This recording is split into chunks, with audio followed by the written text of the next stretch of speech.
tú quieres vivir? ¿Tú quieres vivir en lo llano o tú quieres vivir arriba? ¿Tú quieres vivir en la altura o tú quieres vivir debajo? Denle un aplauso al Señor. Nuestro Dios es maravilloso. Gloria al Señor. Él es bueno, es grande. Así que todos los días, ¿cómo no le vamos a amar? Si todos los días Él nos ama, como decía ahorita, sin nosotros hacer nada, Él simplemente nos da de su amor. Y el Padre nos dio a su Hijo Jesucristo para que todos nosotros pudiéramos ser salvos. ¡Cuán grande amor! No hay manera de medirlo, ni por ancho, ni por altura, ni profundidad. El amor de Dios es grande. Así que gloria al Señor por eso. Yo quiero que vayamos a Habacuc capítulo 3 y vamos a ver qué gran enseñanza y qué cosa tan maravillosa Dios quiere hacer en esta mañana. Yo quiero que vayamos al versículo 17, que ya lo tenemos ahí. Dice, aunque la higuera no florezca, lo vamos a leer 17, 18 y 19. Aunque la higuera no florezca, ni en las vides haya frutos, aunque falte el producto del olivo y los labrados no den mantenimiento, y las ovejas sean quitadas de la majada, y no haya vacas en los corrales, con todo yo me alegraré en Jehová, y me gozaré en el Dios de mi salvación. Jehová el Señor es mi fortaleza, el cual hace mis pies como de ciervas, y en mis alturas me hace andar. En ese versículo 17 hay unas enseñanzas maravillosas. Hay 6 aspectos de una crisis que no hay de nada. En ese versículo 17 hay una crisis material que no hay de nada ahí. En la antigüedad, el cultivo, la economía se basaba en agricultura y ganadería, básicamente. Agricultura y ganadería. De eso era que vivían en los antiguos. Entonces, imagínense ustedes, este versículo 17 nos quiere decir que había una crisis muy fuerte en este tiempo. Y este profeta Habacuc, este libro se escribió en el año 600 antes de Cristo y es uno de los profetas menores. Yo no sé si ustedes pensaban, cuando yo comencé los caminos del Señor, yo pensaba que los profetas menores era porque eran los de menor rango, y es porque son de los libros más pequeños, de los profetas más pequeños, como ustedes ven, solamente tiene 3 capítulos, ¿verdad? Entonces es uno de los profetas menores de la Biblia. Como dije, fue escrito en el año 600 antes de Cristo. Habacuc significa el que abraza, el que consuela, el que lleva aliento. En este momento que estaba viviendo esta nación era un momento bien catastrófico, bien de mucha crisis económica. Y Habacuc fue un profeta que fue a llevar aliento, a llevar consuelo. Si vemos los 2 primeros capítulos, en el primer capítulo de Habacuc 1, vemos que Habacuc está cuestionando a Dios. ¿Por qué pasa esto? ¿Por qué pasa lo otro? Y vemos muchos pasajes ahí en esos 2 capítulos donde él cuestiona a Dios en el capítulo 1. Pero en el capítulo 2 vemos que él le responde a Habacuc. Y en el capítulo 3 vemos que aquí ya hay una oración de Habacuc a Dios, y le expresa lo que hay en su corazón, lo que él siente en ese momento. Y vemos, es un libro precioso, pero nos vamos a enfocar en estos 3 versículos 17, 18 y 19. Dice, aunque la higuera no florezca. En estos días, el jueves, si no me equivoco, me tocó ir donde una hermana, donde la hermana Raiza, que ella prepara unos arreglos, hay algo. Yo le encargué algo, mi mamá y yo le encargamos algo. Y el negocio de ella está encima de su papá, ahí en la calle de los Pinos, como le decimos. A mí me gusta ir a hablar con él y antes de subir para donde es Raiza, yo voy a saludar al papá de Raiza. Es un niño, es jovencito, 90 años tiene. Y yo digo, espérate, mamá, vamos a saludar al papá de Raiza para que tú lo veas. Y lo saludamos señor que está enterito, con mucha fuerza, con mucha energía. Es admirable, una gente de 90 años. Ojalá todos pudiéramos llegar con esa actitud positiva y de querer luchar y seguir y no quejarse. Y fuimos, él tiene una mata de higuera en su patio, chiquita. Esta matica es bien bonita, es bien redonda, no es grande, tú coges los frutos de ahí. En una ocasión él me dio unos higos y yo nunca lo había probado. Yo he probado dulce de higo, que lo venden riquísimo en Baní. Lo mejor es dulce de higo relleno de leche, pero nunca había probado la fruta natural. Y yo me puse loca con esos higos. Entonces el jueves cuando yo voy a saludarlo, pero también yo le digo, ¿habrá higos en la mata? Me dice, ay no, todos se me acabaron, todos se lo llevaron los hijos míos, son muchísimos. Se lo llevaron todo y yo, bueno, ¿qué vamos a hacer? Subo para arriba con Raiza. Cuando yo estoy arriba, veo que él usa un bastón. Él comienza a subir una escalera bastante empinada con una funda de higo que encontró en la nevera. Parece que alguno de los hijos lo tenía ahí como guardadito. Y qué sorpresa, todos estos higos preciosos, maduritos. Cuando yo vi eso, yo dije, esto es oro aquí. Gloria al Señor, frito de la nevera, riquísimo. En el camino yo me iba comiendo mis higos.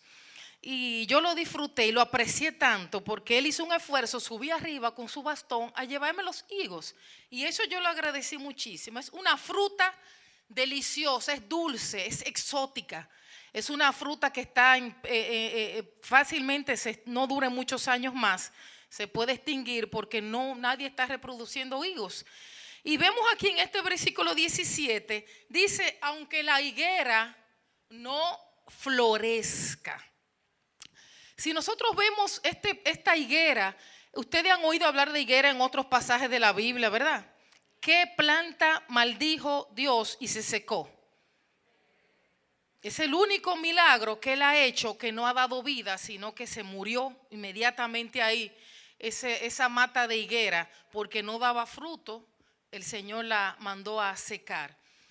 Y vemos qué ropas usaron Adán y Eva cuando quisieron cubrir su desnudez. ¿Qué usaron? Hojas de higuera también. Vemos tres. Aquí dice, aunque la higuera no florezca. Dice aquí, aunque la higuera no florezca, aunque no haya higos. En la antigüedad, yo les dije ahorita, la economía del pueblo israelita se basaba prácticamente en ganado y agronomía. La higuera, lo vamos a ver más adelante aquí, que habla también del olivo y habla de las uvas. Esas tres frutas eran prácticamente básicas en la alimentación de ellos. Y cuando había de todo eso, era algo rico porque ellos usaban mucho, lo vamos a ver más adelante. Dice el versículo 17 ahí mismo, aunque la higuera no florezca, ni en las vides haya frutos, o sea, tampoco haya uvas. O sea, ya van dos. No hay higueras, pero tampoco hay uvas. ¿Qué se obtiene de las uvas? El vino, ¿verdad que sí? El primer milagro de Jesús, ¿cuál fue? Convirtió el agua en vino. ¿Qué significa el vino? Bíblicamente significa gozo. Entonces aquí vemos que aunque mira no hay higueras, pero tampoco hay gozo. El vino representa el gozo. Entonces vemos este aspecto de esta situación que está hablando Habacuc aquí, este profeta, está mostrando en un cuadro bastante crítico, con no muchas probabilidades de ver algo bueno de aquí, de sacar algo bueno de aquí. Es un poquito tedioso la situación que estaban viviendo. Y dice que tampoco había uvas, tampoco había vino, tampoco había gozo. Hay unos enemigos que para la cosecha de las uvas que lamentablemente impedían que las matas se mantuvieran saludables, se mantuvieran, que pudieran seguir dando los frutos que todos querían. Habían unos enemigos de la vid, o que hay, porque nosotros tenemos uvas aquí también. No son tan dulces como la extranjera, pero tenemos uvas. Dice que hay unas condiciones bien catastróficas para la cosecha de uva. Una de ellas son las condiciones meteorológicas, o sea, cómo está el clima, cómo está la situación, el granizo. Cuando caen esos granizos, que yo me recuerdo cuando estaba chiquita, caía mucho, sobre todo si tú estabas en el campo y había zinc. Eso era pa, pa, pa, pa, pa. No sé quiénes vivían en el campo, pero yo me gustaba ir al campo. Dice que las fuertes heladas, aquí no hay heladas porque aquí no nieva nada de eso, no cae nieve ni nada, ¿verdad? Las lluvias excesivas también, los vientos huracanados, eso daña las matas de uvas. También existen unos insectos que devastan las plantaciones y se producen en ellas plagas y enfermedades.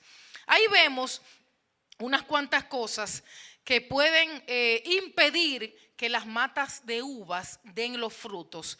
Entonces vemos que también si nosotros vamos al término de ahora espiritual, ¿cuántas situaciones nosotros nos pasamos que nos quitan el gozo?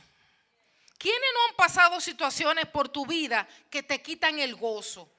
Que tú estás bien, pero viene un momento que vienen todas esas plagas juntas y te quitan el gozo. ¿Y cuántas situaciones podemos ver aquí? En el capítulo, en el versículo más arriba, dice que la higuera no florezca. Aquí hay algo importante de la higuera, y es que la higuera era uno de los árboles, como le dije ahorita, muy preciados, era dulce, es dulce y es deliciosa esa fruta. Inclusive hay un pasaje de la Biblia que Jesús, yo no sé si ustedes se recuerdan, le dijo a alguien, mira, llamó a Felipe y a Natanael en Juan 1 y le dijo, mira, yo te vi a ti. Y Natanael le dijo a Jesús, Natanael le dijo, pero ¿de dónde tú me viste a mí? Cuando tú estabas debajo de la higuera, te vi.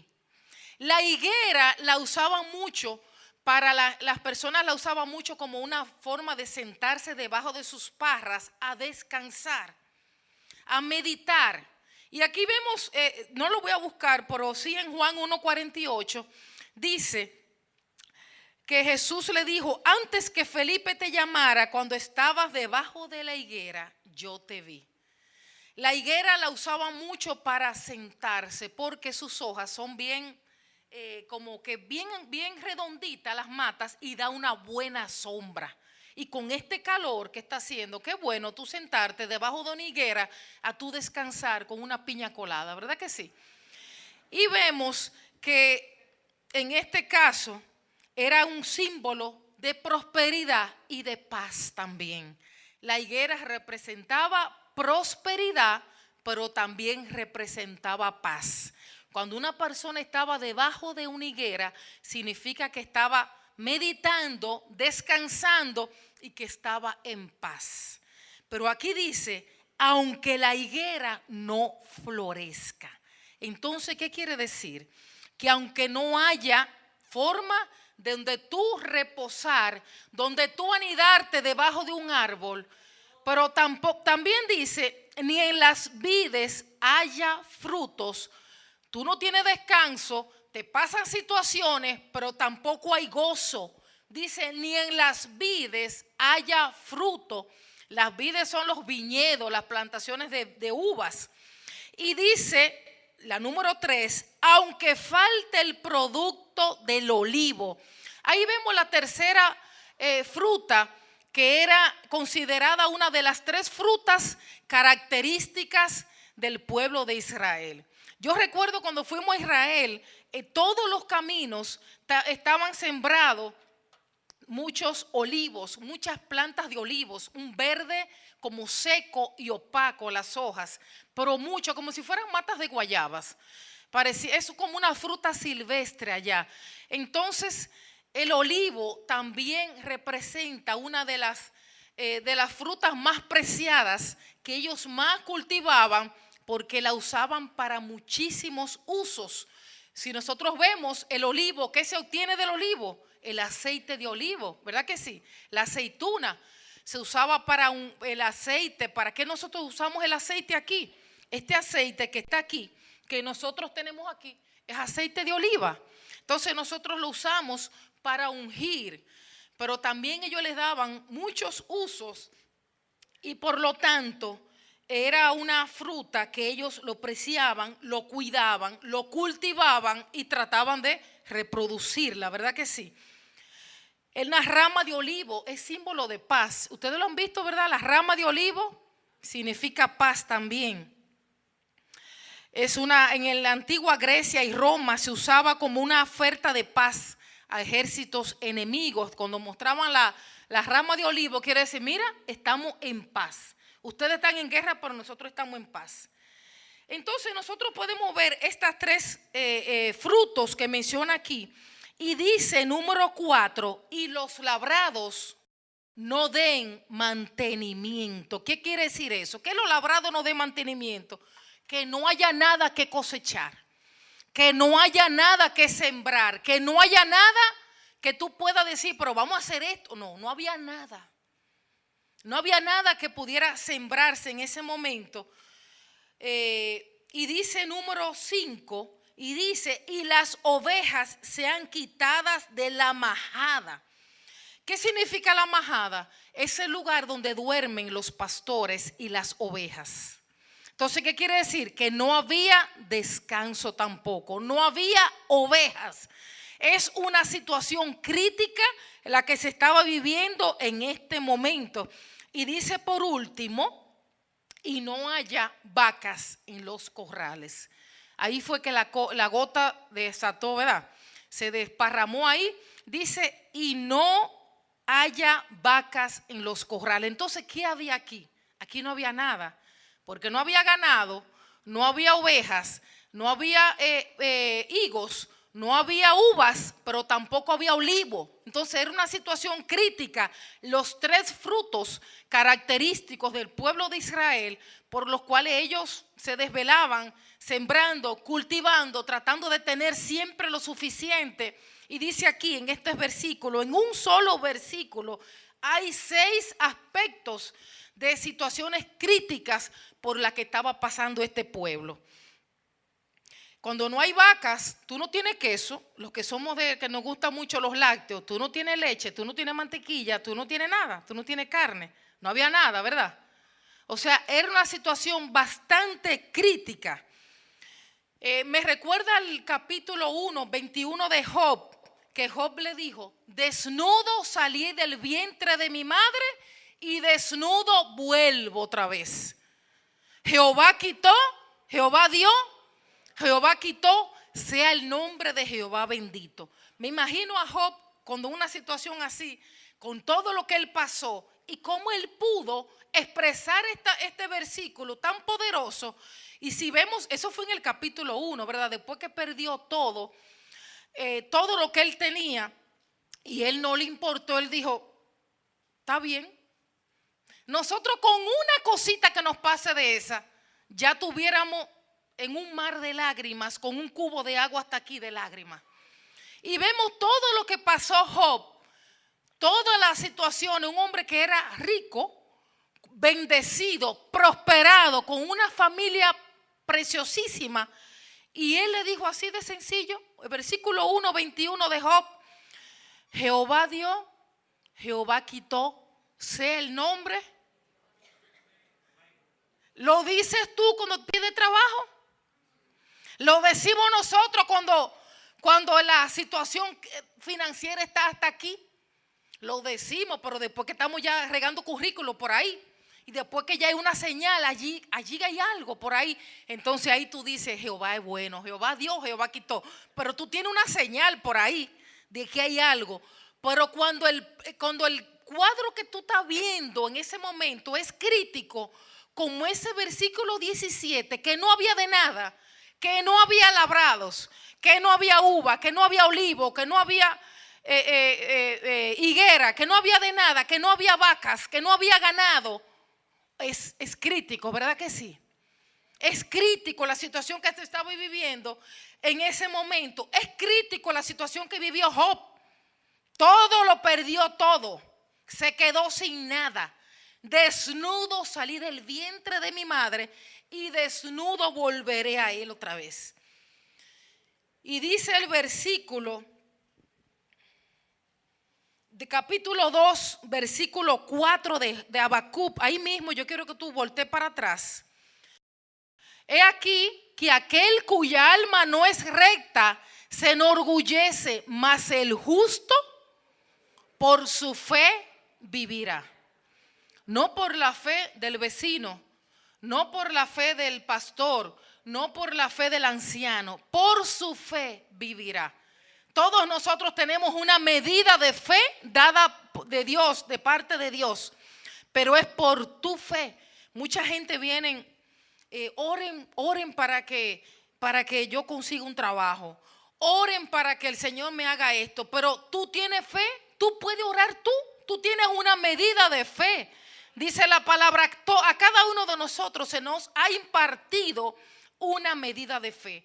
Está en ti el aumentar esa medida de fe, el disminuirlo, o el que haga que permanezca, ¿verdad?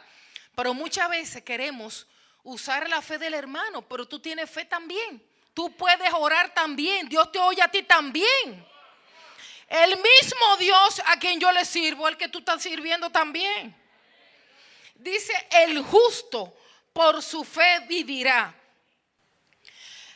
La situación que estamos viendo aquí no es la situación que hay.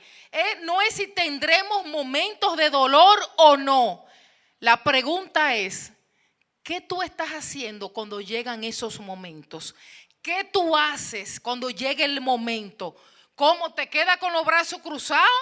¿O te deprimes y te embarras en un val de lágrimas? ¿O tú sigas adelante? Hubo un caso, ¿ustedes se recuerdan el hijo de la viuda de Naín? ¿Ustedes se acuerdan de ese pasaje? ¿Quiénes se acuerdan del hijo de la viuda de Naín? Que estuvo muerto, ¿verdad que sí? Vamos a buscar ese pasaje, que ahorita mientras estaba ahí sentada, el Señor lo trajo a mi mente. Lucas 7 del 11 al 17. Yo quiero leerlo rapidito y después vamos a continuar en donde nos quedamos en Habacuc. Dice, aconteció después que él iba, está hablando de quién, de Jesús, ¿verdad? Iba a la ciudad que se llama Naín e iban con él muchos de sus discípulos y una gran multitud. Cuando llegó cerca de la puerta de la ciudad, he aquí que llevaban a enterrar a un difunto. Había una caravana, hijo único de su madre, la cual era viuda. Miren qué cuadro. Esta mujer era viuda, una vez hablamos de eso aquí. Una persona viuda, una mujer viuda que tenía hijo, el hijo era quien sustentaba a la viuda, ¿verdad? Porque no tenía marido. Dice que el sustento de esta mujer era su único hijo. Y dice, hijo único de su madre, la cual era viuda, y había con ella mucha gente de la ciudad. Y cuando el Señor la vio, se compadeció de ella y le dijo, no llores.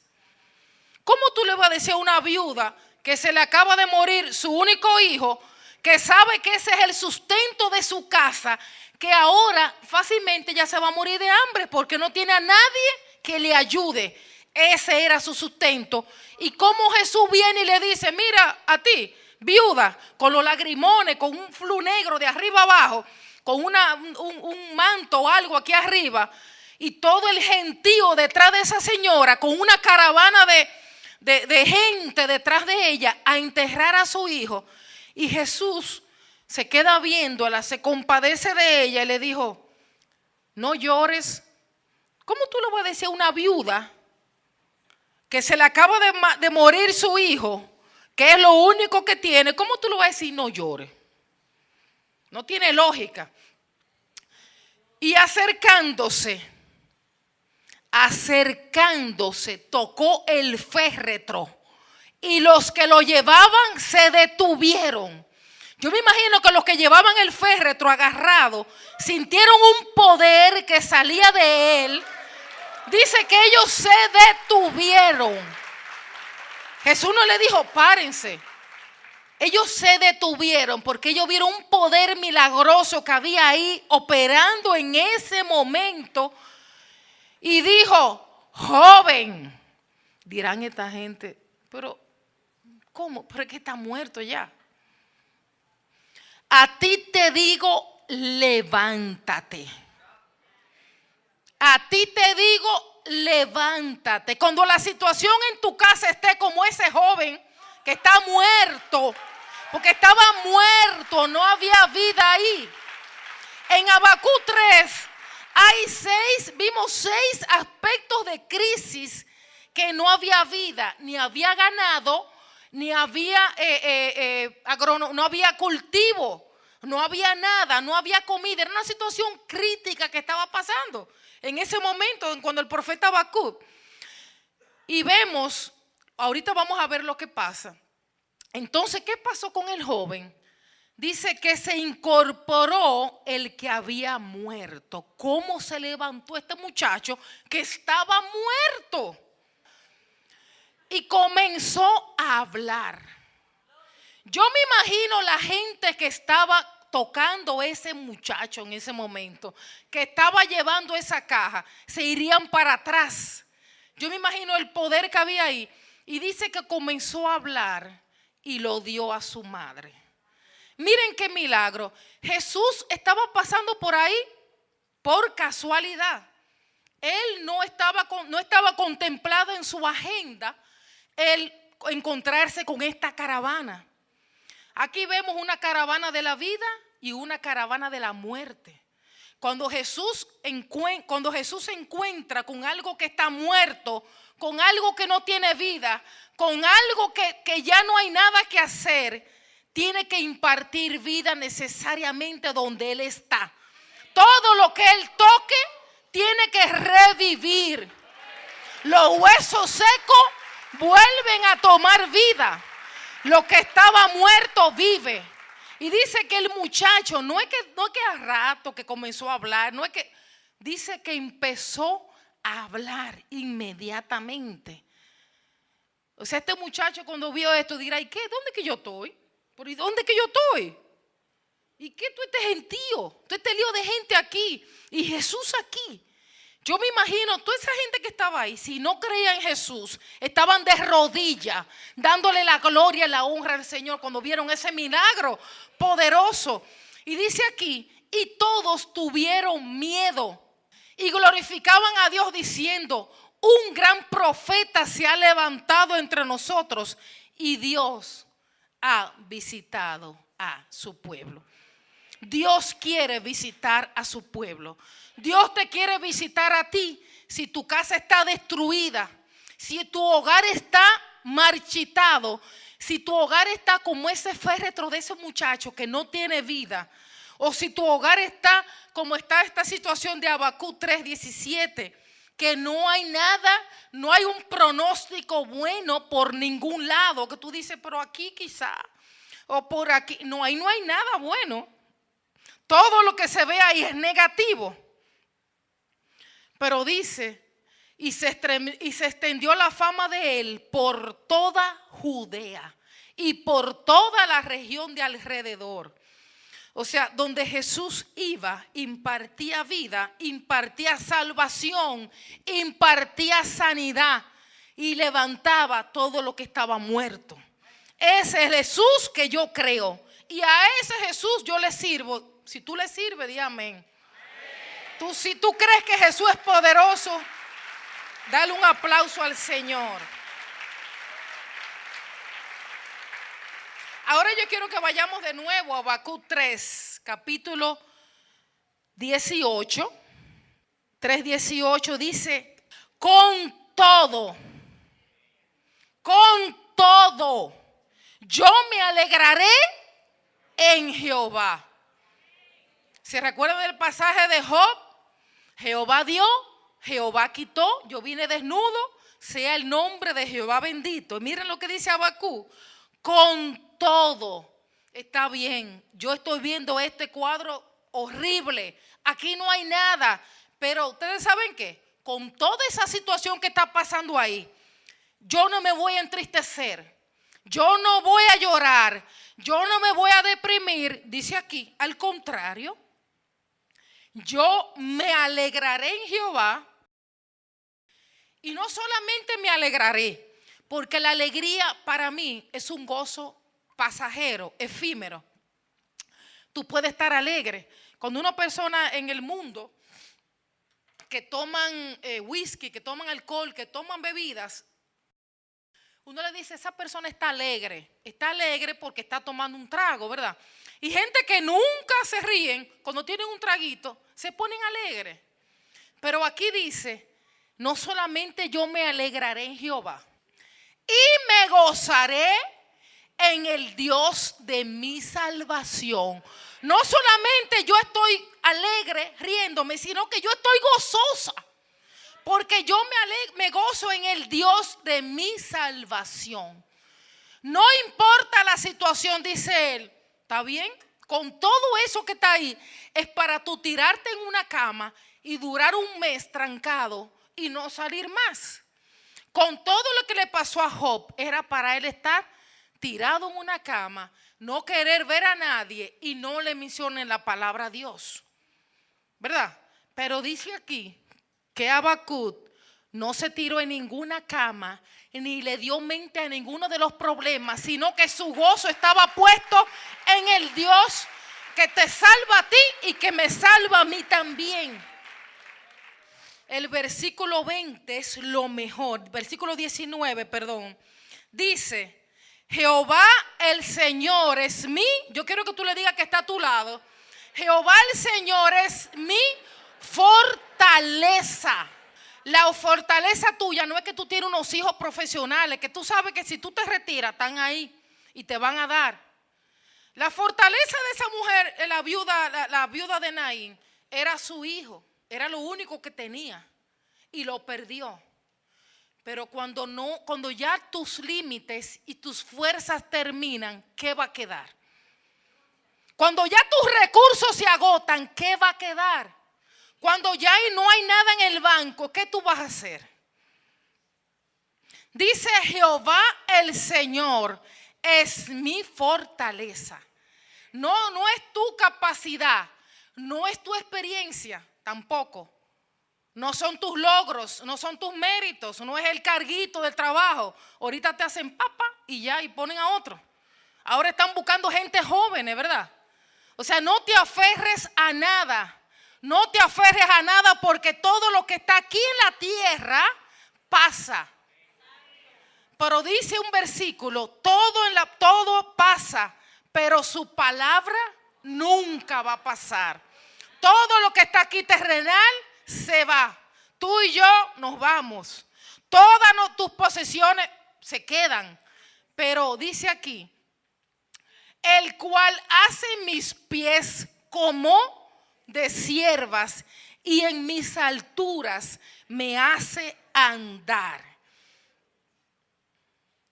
Miren, la gacela es un animal tamaño medio, ágil y de patas largas. Dice que la gacela es un animal. ¿Quién han visto la gacela? Con unas patas larguísimas, ¿verdad?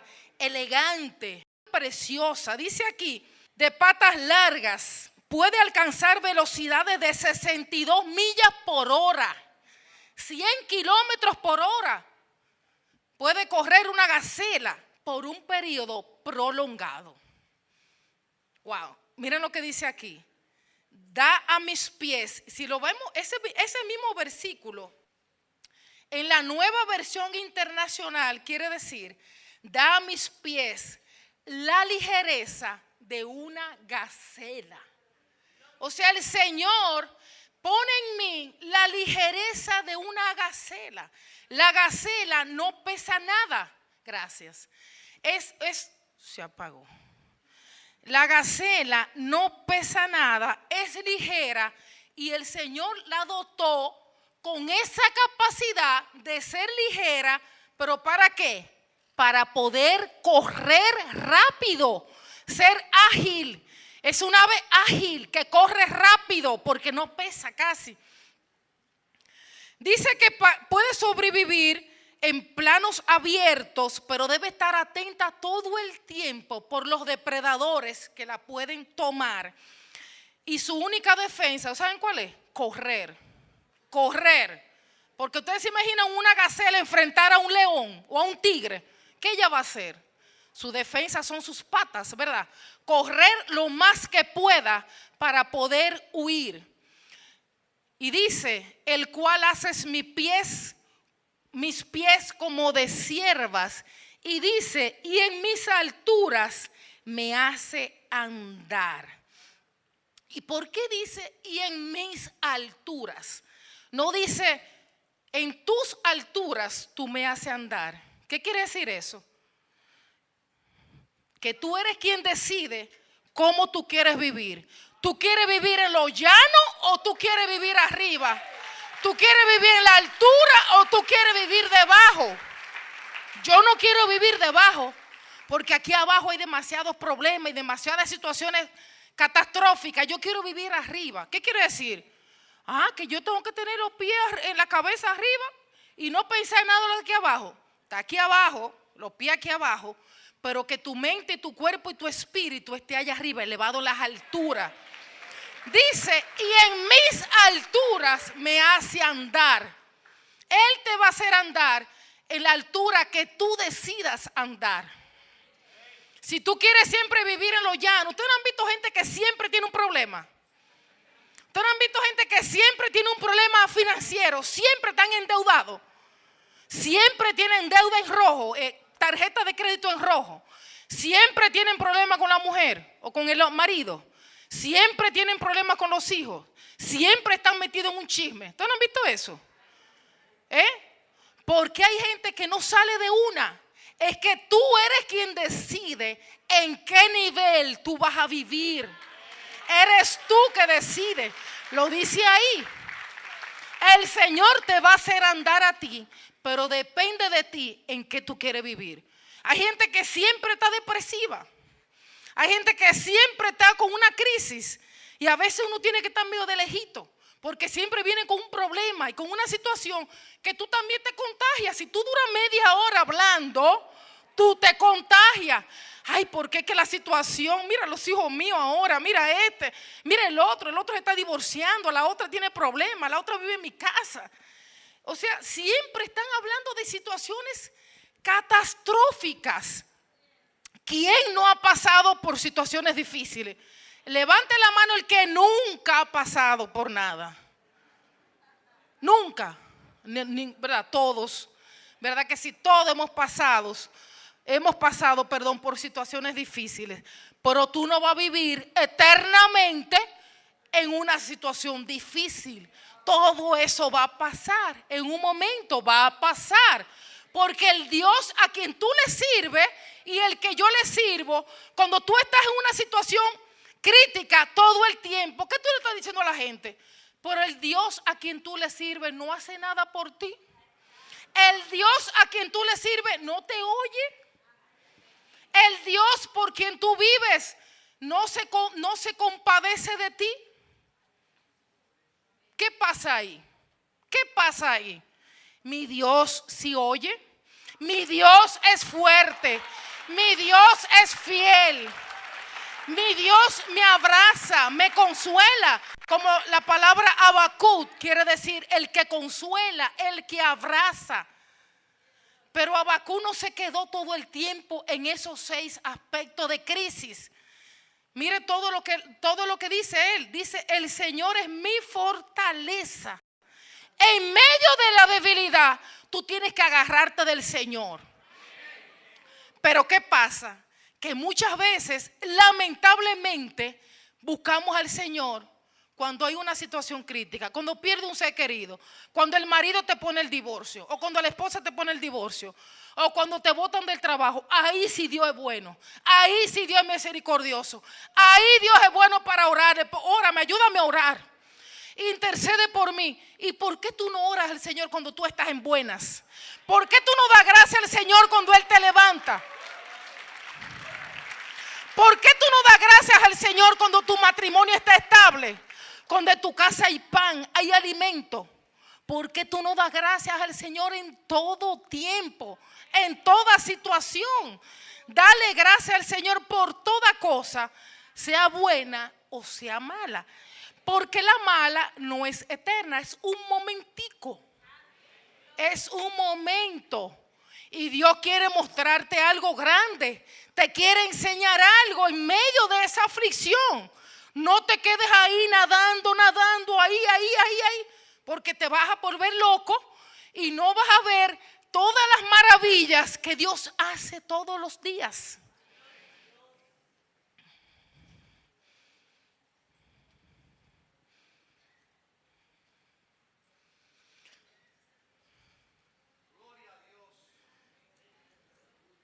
Gloria al Señor. Él es bueno todo el tiempo. Él es bueno todo el tiempo. Yo creo que sí. Yo creo que sí. Y no te dejes contagiar por ese tipo de personas que muchas veces quieren contagiarnos a nosotros. Pero nosotros, cuando vienen personas así a tu vida, que se acercan a ti, tú no debes contagiarte. Tú debes contagiarlo a ellos de todas las cosas que el Señor te ha dicho a ti. Señores, la palabra está llena de promesas. La Biblia está llena de promesas. Esta palabra está llena de promesas que se van a cumplir tarde o temprano. ¿Por qué? Porque yo creo que sí, porque yo soy bueno, porque yo hago cosas buenas, porque yo vengo aquí a la iglesia. Pastora, pero yo vengo a ofrendar y a diezmar, que eso usted no sabe, pero todos los domingos yo ofrendo y yo diezmo. Y yo vengo a la iglesia y vengo a la cena del Señor los miércoles una vez al mes. Y yo sirvo aquí en la iglesia. Y ustedes no me ven, pero yo doy clase bíblica ahí abajo también. O sea, yo hago muchas cosas. ¿Y qué pasa? O sea, todas esas promesas que están ahí, no es por lo que tú hiciste, ni por lo que yo hago, ni por lo que tú vas a hacer. Es por su gracia que se van a cumplir sobre tu vida y tu casa. Tú no tienes que hacer nada. Tú lo haces por amor. Tú lo haces por agradecimiento. Tú dices, es que el amor de Dios es tan grande que yo no me voy a quedar sentada. Yo voy a dar clase a los niños. ¿Pero por qué? ¿Para ganarme el favor de Dios? No.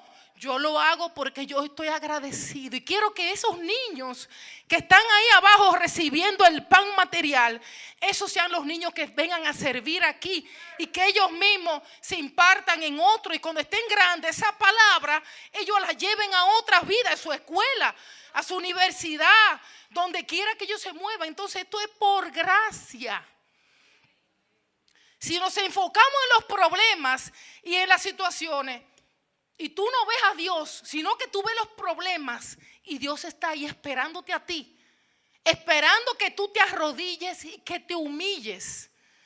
Eso es lo que Dios quiere hoy. Que en medio de la situación tú no te quedes ahí postrado, que tú te levantes. Yo quiero que el coro venga por aquí. Yo quiero que tú te levantes.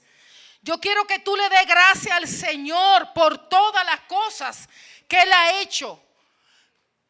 Dios es maravilloso. No dejes de darle gracias al Señor en tu casa. Es muy bueno venir aquí a adorar al Señor en todos los cultos. La presencia del Señor está aquí. Su presencia es maravillosa en los cultos. Tú te elevas y tú ves la grandeza del Señor. El Espíritu Santo te toca. Pero el culto no termina aquí. El culto sigue donde quiera que tú vas. Donde quiera que tú vas. La presencia del Señor va con nosotros. Donde quiera que vamos, donde quiera que tú te mueves, las bendiciones del Señor te alcanzan. El favor, la misericordia, su gracia está contigo todos los días de tu vida. Gloria al Señor. Le damos gracias al Señor. Pongámonos de pie, mis hermanos.